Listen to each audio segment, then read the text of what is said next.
Hi, this is Sal. It is Goose. And this is Steve-O. And welcome back to Dirty Masenko, the show where we review Dragon Ball Z episodes, give you our thoughts and opinions. And today we are watching episode 4, Goku's unusual journey to where he dies because of a special beam cannon attack that killed Raditz and Goku himself. Alright guys, what was your first impression of this episode? I honestly did like it. Love the fact that Goku sacrificed himself, for the greater good. Obviously, Piccolo didn't have a problem with that. As you can tell, he didn't hesitate to fire a special beam cannon. That's my opinion.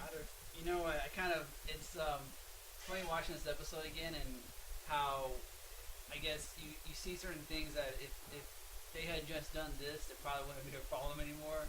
Like, why didn't just Piccolo just snap his neck or something? Yeah. Or he's got one hand, so he's got. Still do that, or just like maybe blast his face so the receiver gets destroyed, and then doesn't tell him about the Dragon Balls. Therefore, the Saiyans don't know about it. Yeah. FYI, big, great job on spilling the beans in the Dragon Balls. Right? It's like that's supposed to be our secret. They don't really know though. He doesn't know, and I'm sure it's just something building up with the series. He didn't know that, other people could hear or other Saiyans could hear on that receiver. So, but this is kind of this. It's funny when I see things like that, like. You could have just shot his face off, and then no more Saiyans. But it's a classic villain cliche where they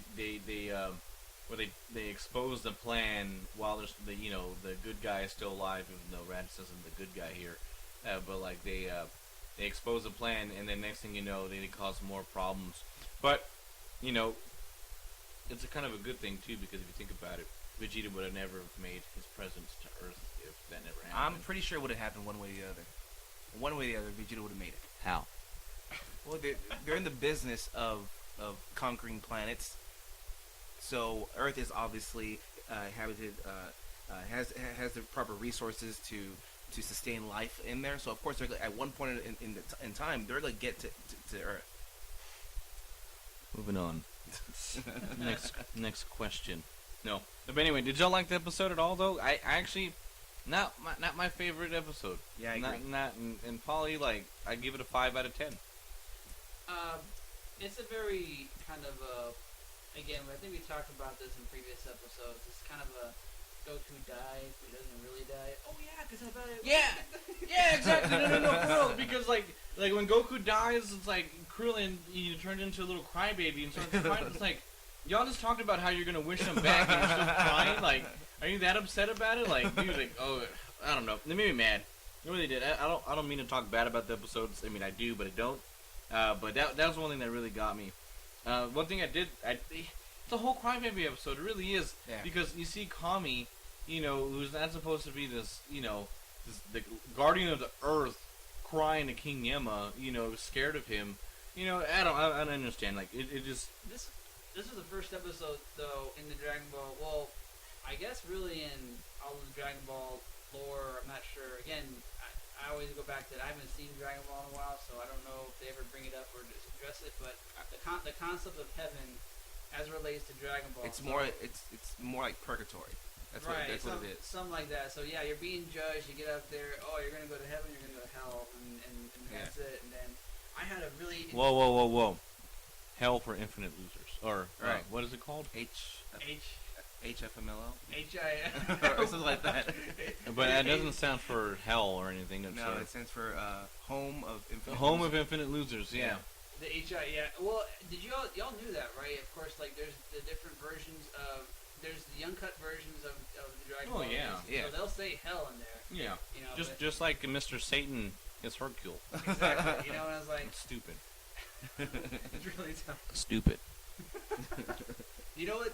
I was thinking about this though. Okay, so we all know in the later Dragon Ball Z series, there is a higher power than King Kai. There's a Grand Kai, and there's a Supreme Kai, and it's just again, I don't know if when they were writing these episodes in Japan, they had much forethought to that. It's oh yeah, well of course King Kai right now, when they're writing the Saiyan saga, it's the Supreme. He's over King Yama and whatnot, but. maybe we'll add something later. Oh yeah, let's add a Grand Kai later and a Supreme Kai later. You know, one thing, and I know we're kind of foreshadowing on this, but and we'll talk about it when we get to the episode. The Grand Kai never gave. We never saw the training that he was supposed to get to Goku. No, we didn't. You didn't see it because like 300 years or something. That'd be a good movie to make. If you're watching this Funimation, make that movie. Anyway, I did see something interesting when they introduced Vegeta and Nappa. I'm not sure it's because of the planet they're on, but Nappa's gear looked normal, but Vegeta's gear was kind of whack. Yeah, I noticed that too. Yeah. Like, do you think it's? It was kind of like old. You know, it's like an older model of his. Like it's armor. like old 80s colored. You know, like they ran out of color shades. He's got the something. hair. He's got the hair. Go ahead. No, I thought they were trying to differentiate because he's we find out again he's the king of or the Prince of the Saiyans. Right.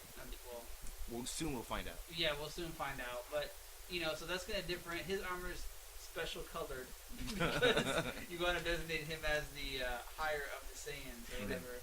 One thing I wanted to point out is that when they introduce Vegeta and Nappa, what they're eating there, do you think that's the inhabitants of the planet, or is there wildlife there? No, I think it's inhabitants, which would thank you for reminding me, because that would make them cannibalistic in a weird way. Yeah. So I was wondering, do you think like if they destroyed humans, they would eat the humans, even though they look Just human-like? yeah, exactly. And why is that too? Like planet Vegeta and Earth, like they look just they're still humans except for minus a tail. I'm assuming they're both humanoid, so I can understand it, but I'm just wondering if they are cannibalistic.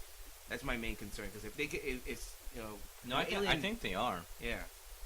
So. Well, they're hungry. They fight all the time. They don't have time for manners. That's true. That looks good. I'm gonna eat it. But even remember Raditz ate that bear. Yeah. I mean, though it's not very cannibalistic, but still, like he just ate it out of nothing. There was no fire or anything. He just ate it raw. Ate it raw. Context is everything. But what did y'all think about Snake Way? I think if I could take anything good from this episode was the introduction to Snake Way, because I mean, knowing what happens, I remember when I first saw Snake Way, like I was like, oh, that's a cool concept of like, the balance between getting to heaven and falling to hell,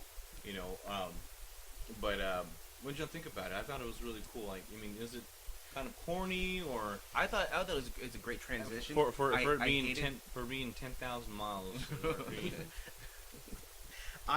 I did not like how they had Travis. I'm gonna name him Travis. Travis. Oh my god. I didn't like how they had Travis.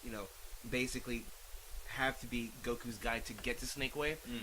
But I understand the whole reason they wanted to show how long it was. The fact that he had to be in a car ride to get to the beginning of Snake Way, right? And that's only just the beginning. Then you see him flying and running. Exactly. And that's another thing too. Okay, so if you don't get hungry, how can you lose energy, and how can you be tired? Yeah, you're dead. You're dead. You know what I mean? Well, it's if he's dead, I mean, you still have what's called plasma, basically, or astroplasma. Okay, I'm getting into my Ghost Hunters. Sorry. Anyway. It's not Ghostbusters. This is a cartoon. It's part time. It's part time. Guys, this is a side question today. Do you want Goose to continue to be on the show? Leave your comments in the description below. Said that. I'm editing it out. I'm gonna edit that out. If he edits it out, he's fired. Anyway, but I know that's one thing that I never understood. Like, first, like he's flying and then he falls down in the later episodes, and like it's like, well, dude, like you can fly, or where's freaking Nimbus? You know what I mean? Like, call it, infinite, clouds. I don't know. Made me mad. I guess the last thing too, the last part of the episode was Piccolo taking Gohan for training, which is probably the coolest part of the beginning series of Dragon Ball Z. Yeah. And it really is, like, you see, like, Gohan transform. Because I think, besides Goku, you really grow up with Gohan. And you grow up with Gohan relatively quick, because it does, again, later in the episode, you see him transition from a teenager to an adult, and all that stuff. And you kind of grow with him. So this is the beginning part of where it really starts to take place, until you really start enjoying and falling in love with Dragon Ball Z. You really do, and I think you see the potential that Gohan has when when Piccolo picks him up and throws him at that huge mountain, No. and this just giant beam of energy just shoots out of him. Yeah, Side I mean, note, it's just like I thought that was I kept thinking to myself, what if that didn't work? That's the worst. Do you form imagine of explaining child that to abuse. Chi-Chi? It's like, Oh, I killed your kid. Sorry. Your Yeah. son splattered on the wall. I thought I had it. No. He didn't do what he was supposed to do. That'd be funny.